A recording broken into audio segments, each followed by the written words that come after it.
Assalamualaikum warahmatullahi wabarakatuh. Salam hormat untuk Bapak dan Ibu para pensiunan ASN yang kami banggakan. Semoga Bapak Ibu senantiasa diberi kesehatan, ketenangan hati, serta keberkahan dalam setiap aktivitas. Pada kesempatan kali ini, kita akan membahas kabar yang belakangan ramai dibicarakan dan membuat banyak pensiunan bertanya-tanya. Benarkah rapelan gaji pensiunan dan THR tahun 2026 akan segera cair? Benarkah sudah ada peraturan pemerintah terbaru yang ditekan Presiden? Dan apa sebenarnya fakta yang perlu Bapak Ibu pahami agar tidak salah paham? Bapak Ibu yang kami hormati, arus informasi sekarang memang cepat sekali. Ada yang hanya melihat judul, ada yang hanya mendengar potongan cerita, lalu kesimpulan langsung terbentuk seolah-olah semuanya sudah pasti. Padahal yang paling aman adalah memahami konteksnya secara utuh, supaya kita tidak terjebak harapan berlebihan, tidak mudah panik, dan tidak mudah dipengaruhi kabar yang belum jelas sumbernya. Beberapa waktu terakhir beredar pemberitaan bahwa Presiden Republik Indonesia Prabowo Subianto telah menandatangani peraturan pemerintah terbaru tahun 2026 yang terkait dengan penyesuaian penghasilan ASN dan juga menyentuh urusan rapelan atau tunggakan bagi pensiunan. Berita dengan judul yang meyakinkan memang mudah menarik perhatian, apalagi ketika ada kata-kata seperti resmi, disahkan, dan cair. Wajar kalau banyak yang langsung merasa lega, lalu membayangkan dalam waktu dekat dana akan masuk ke rekening. Namun Bapak Ibu, disinilah letak pentingnya kita menahan diri sejenak. Kata resmi dalam pemberitaan tidak selalu berarti dana otomatis cair pada hari itu juga. Dalam praktik kebijakan publik, setelah sebuah peraturan pemerintah ditandatangani, masih ada tahapan pelaksanaan yang harus berjalan. Ada proses teknis, penyesuaian sistem, petunjuk pelaksanaan, petunjuk teknis, penyiapan anggaran, dan sinkronisasi data sampai ke mitra bayar. Jadi peraturannya bisa saja sudah ada, tetapi pencairannya tetap mengikuti mekanisme yang tertib dan bertahap. Dalam penjelasan yang beredar, kebijakan ini disebut mencakup sekitar 9,4 juta penerima, termasuk ASN aktif dan para pensiunan dari berbagai unsur. Angka ini besar sekali, artinya sistem yang bekerja juga kompleks. Di dalamnya ada ASN pusat, prajurit TNI, anggota Polri, hakim, ASN daerah, hingga pensiunan dari beragam golongan. Maka wajar jika implementasinya harus rapi karena menyangkut jutaan data, jutaan rekening, dan nominal yang berbeda-beda. Untuk ASN aktif, penyesuaian biasanya bisa mencakup beberapa komponen, mulai dari gaji pokok, tunjangan melekat, hingga tunjangan kinerja sesuai skema masing-masing. Sementara untuk ASN daerah, secara prinsip bisa serupa, tetapi pelaksanaannya tetap mempertimbangkan kemampuan keuangan daerah masing-masing. Ada daerah yang fiskalnya kuat, ada yang masih terbatas. Ini sebabnya pengaturan teknis sering disesuaikan dengan kapasitas dan mekanisme anggaran daerah. Lalu bagaimana dengan pensiunan yang menjadi fokus utama Bapak Ibu? Yang sering disebut dalam kabar tersebut adalah rapelan atau tunggakan pensiun dan juga THR tahun 2026. Di titik ini, pertanyaan paling umum muncul, rapelan itu apa? Apakah berarti hak kita selama ini belum dibayar atau ada yang dipotong lalu baru dibalikan? Bapak Ibu, rapelan pada dasarnya adalah pembayaran selisih yang muncul karena adanya penyesuaian kebijakan yang berlaku surut. Misalnya, kebijakan penyesuaian berlaku sejak Januari, tetapi administrasi dan sistem baru selesai pada Februari atau Maret. Maka selisih Januari dan Februari yang seharusnya sudah mengikuti angka baru dibayarkan sekaligus. Jadi rapelan bukan hadiah, bukan juga sesuatu yang muncul tiba-tiba, melainkan selisih yang dihitung berdasarkan aturan yang berlaku. Karena itu, besar rapelan setiap orang tidak akan sama. Tergantung golongan terakhir, masa kerja, komponen pensiun yang melekat, dan besaran penyesuaian yang ditetapkan. Ada juga istilah tunggakan yang kadang membuat orang cemas. Dalam banyak kasus, tunggakan bukan berarti hak dihapus. Yang lebih sering terjadi adalah keterlambatan administrasi karena proses verifikasi dan sinkronisasi data yang jumlahnya sangat besar. Sistem pensiun melibatkan data pensiunan lama dan pensiunan baru, perubahan status keluarga, perubahan rekening, pembaruan alamat, hingga penyesuaian akibat kebijakan baru. Semua harus diverifikasi supaya pembayaran tepat sasaran. Satu detail saja yang tidak cocok, misalnya rekening sudah berubah tetapi belum terupdate, bisa membuat transfer tertunda. Karena itulah proses verifikasi menjadi kunci.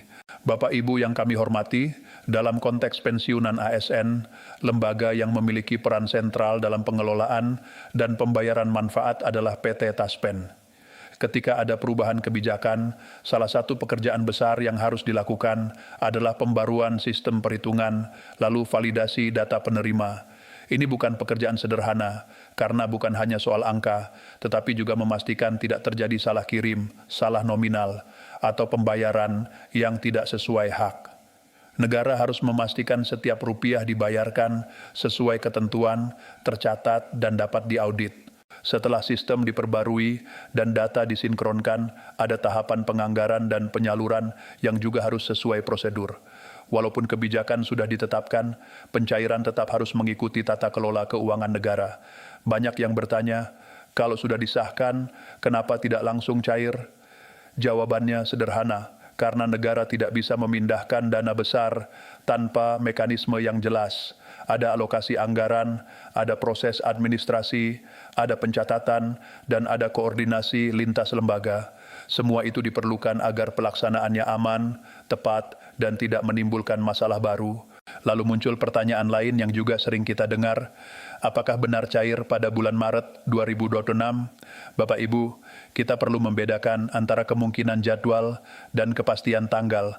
Secara pola, awal tahun biasanya dipakai untuk penyesuaian sistem dan administrasi, sedangkan realisasi bisa terjadi setelah mekanisme siap. Karena itu, bulan-bulan seperti Maret kadang disebut-sebut sebagai waktu yang memungkinkan. Tetapi, tanggal pasti tetap harus menunggu pengumuman resmi. Biasanya, kepastian seperti ini disampaikan melalui surat edaran, pemberitahuan resmi dari lembaga terkait, dan informasi yang dapat dipertanggungjawabkan, bukan hanya dari potongan berita atau pesan berantai. Selain rapelan, THR tahun 2026 juga menjadi perhatian besar. Pada umumnya, kebijakan THR untuk pensiunan diatur melalui regulasi khusus yang diterbitkan menjelang bulan Ramadan atau menjelang Hari Raya. Di dalam regulasi itu akan dijelaskan komponen apa saja yang termasuk. Pada tahun-tahun sebelumnya, THR pensiunan umumnya berbasis gaji pokok dan tunjangan tertentu, namun tidak selalu memasukkan semua jenis tunjangan. Apakah tahun 2026 akan sama atau ada perubahan? Itu akan terlihat dari aturan resminya. Inilah sebabnya Bapak Ibu, jangan terlalu cepat menyimpulkan nominal atau komponen sebelum ada regulasi teknis yang jelas. Bapak Ibu yang kami hormati, kebijakan penyesuaian gaji dan pencairan rapelan ini juga sering dijelaskan pemerintah sebagai bagian dari upaya menjaga daya beli. Kita semua merasakan bagaimana harga kebutuhan pokok bergerak naik dari waktu ke waktu. Biaya listrik, air, obat-obatan, transportasi, dan kebutuhan rumah tangga tidak pernah benar-benar diam. Bagi pensiunan, uang pensiun bukan sekadar angka dalam rekening. Itulah penopang hidup harian, sumber untuk memenuhi makan, membayar tagihan, dan menjaga kesehatan. Maka ketika ada penyesuaian, tujuannya bukan untuk membuat hidup berlebihan, melainkan untuk menjaga keseimbangan agar daya beli tidak terus terkikis. Namun Bapak Ibu, di tengah kabar yang terasa menenangkan, kita juga harus bersikap dewasa. Kebijakan fiskal selalu mempertimbangkan kemampuan anggaran negara. Negara punya banyak kewajiban yang berjalan bersamaan, pendidikan, kesehatan, infrastruktur, bantuan sosial, pertahanan, dan lain-lain. Karena itu, pelaksanaannya akan dihitung matang dan prosesnya tidak mungkin dilakukan asal cepat tanpa kesiapan sistem. Sikap yang paling aman adalah tenang, fokus pada informasi resmi, dan tidak terpancing oleh klaim tanggal pasti atau nominal pasti yang tidak menyertakan rujukan jelas. Di sini, saya juga ingin mengingatkan Bapak Ibu bahwa momen seperti ini sering dimanfaatkan oleh pihak yang tidak bertanggung jawab. Setiap kali ada kabar pencairan massal, baik THR, gaji ke-13, atau rapelan, biasanya penipuan ikut meningkat. Ada yang mengaku petugas, ada yang meminta data pribadi, ada yang meminta biaya administrasi, bahkan ada yang memancing korban agar memberikan kode OTP. Tolong pegang satu prinsip, pencairan resmi tidak memerlukan biaya tambahan, tidak meminta OTP, dan tidak meminta Bapak Ibu mentransfer balik dana. Hak pensiun dibayarkan langsung ke rekening yang terdaftar melalui mekanisme resmi. Jadi kalau ada yang menghubungi dan meminta data sensitif, sebaiknya dihentikan saja. Lalu apa langkah bijak yang bisa Bapak Ibu lakukan dari sekarang? Pertama, pastikan data tetap valid. Jika ada perubahan alamat, nomor telepon, status keluarga, atau rekening bank, lakukan pembaruan melalui prosedur resmi yang tersedia. Banyak keterlambatan terjadi bukan karena haknya tidak ada, tetapi karena datanya belum sesuai dengan sistem. Kedua, pantau informasi dari sumber terpercaya. Biasanya pengumuman resmi akan muncul melalui lembaga terkait dan pemberitahuan dari mitra bayar. Ketiga, jangan berbondong-bondong datang ke kantor hanya karena mendengar kabar beredar, kecuali memang ada kendala yang nyata pada data atau pembayaran. Dalam banyak kasus, pencairan akan berjalan otomatis kalau data sudah benar. Bapak Ibu yang kami hormati, sekarang mari kita bicara tentang hal yang juga tidak kalah penting. Bagaimana menyikapi dana rapelan dan THR jika nanti benar-benar masuk. Seringkali ketika dana tambahan cair sekaligus, muncul dorongan untuk langsung membelanjakan semuanya. Padahal akan lebih bijak kalau dana itu dikelola dengan rencana yang sederhana tetapi kuat. Dahulukan kebutuhan yang benar-benar mendesak, tagihan, kebutuhan rumah tangga, dan terutama kesehatan. Setelah itu, sisihkan sebagian sebagai dana darurat. Masa pensiun adalah masa yang membutuhkan kestabilan. Kejadian tak terduga bisa muncul kapan saja, dan dana darurat membantu kita tetap tenang. Dan yang ketiga, hindari tawaran investasi yang tidak masuk akal. Jika ada yang menjanjikan keuntungan besar dalam waktu cepat, apalagi disertai ajakan terburu-buru, sebaiknya Bapak Ibu berhenti dulu, cek legalitas, dan diskusikan dengan keluarga. Di sisi lain, Bapak Ibu penting juga menjaga suasana baik antar sesama pensiunan.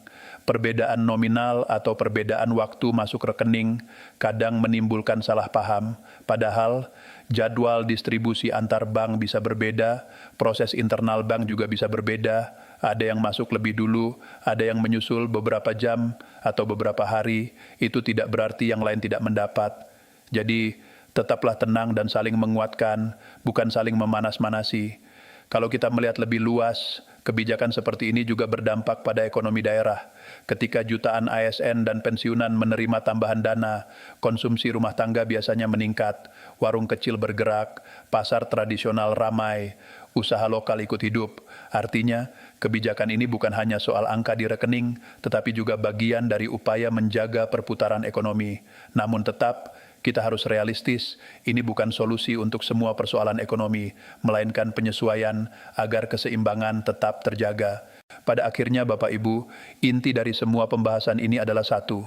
Jangan sampai ketenangan kita dirusak oleh informasi yang setengah-setengah. Keputusan normatif bisa saja sudah ditetapkan, tetapi pelaksanaan operasional tetap memerlukan tahapan. Itu normal dalam tata kelola negara.